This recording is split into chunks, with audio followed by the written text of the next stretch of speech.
Welcome to the Verdict Zone. Today, we're examining a story of betrayal that isn't about infidelity, but about something far more insidious: the poisoning of a legacy. This is the case we call Poisoned Roots. It's a story about how the justified hurt of one parent can become an unjust weapon against the other, with their children's hearts caught in the crossfire as the battlefield. Here are the facts of the case. Elena raised her 3 children largely on her own. Her husband, David, was emotionally withdrawn and often physically absent. His failure as a husband was profound, leaving a wake of neglect and loneliness that ultimately led to their divorce. But this is where the story takes a critical turn.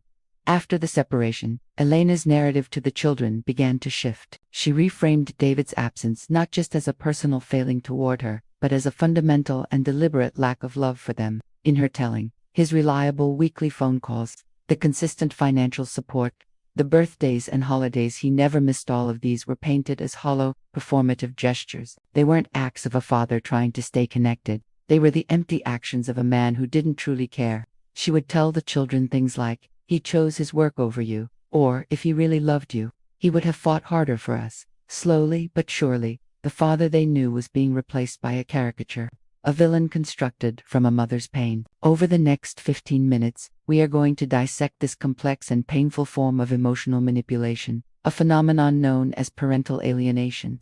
Our goal is to carefully separate the valid, legitimate critique of David as a husband from the dangerous distortion of David as a father. These are 2 very different things, and blurring the line between them has devastating consequences. We will analyze the long-term impact on the children, who are trapped in an impossible emotional bind.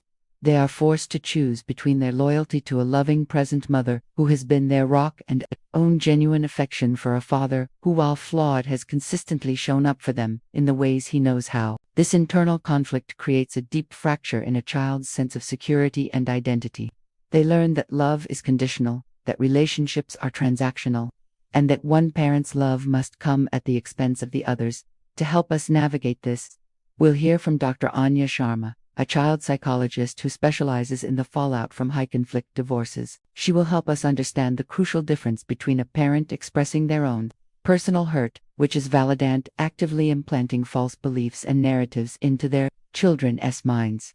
Dr. Sharma explains that when a parent says, "I was very lonely in our marriage," they are sharing their own experience. But when they say, "Your father never loved us," they are defining the child's experience for them. This is the line that, once crossed, moves from sharing a personal truth to engaging in manipulation. The intent is no longer to heal, but to recruit the child as an ally in a war they never signed up for.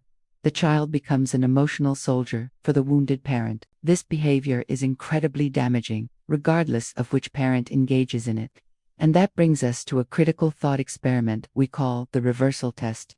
Let's flip the script for a moment. Imagine if David had been the primary hands-on caregiver. Imagine if Elena had been the one who was emotionally distant. And after the divorce, David began a systematic campaign to turn the children against her.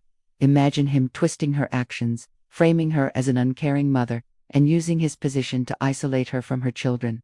Would our societal judgment be quicker?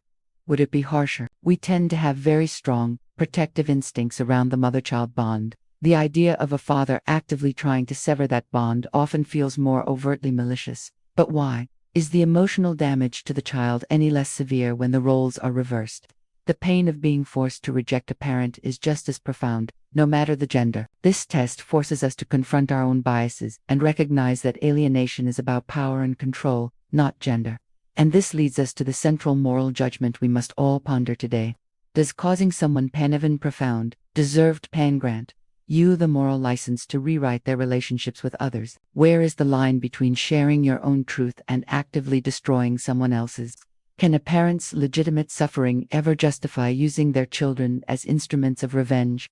This isn't just about Elena and David. It's a question about the ethics of hurt and the responsibilities we have to our children. Even when we are broken, we are asking what is owed to the past versus what is owed to the future being the emotional well-being of the children. These are the kinds of conversations that can change family trajectories. They are difficult, they are uncomfortable, but they are absolutely necessary. If you believe in protecting a child's fundamental right to love both their parents freely, and if you believe in confronting complex emotional truths head-on, then you need to be here. Subscribe to the Verdict Zone and hit that notification bell. We don't offer easy answers. Instead, we provide a forum for the kind of moral judgments that demand courage, empathy, and deep reflection.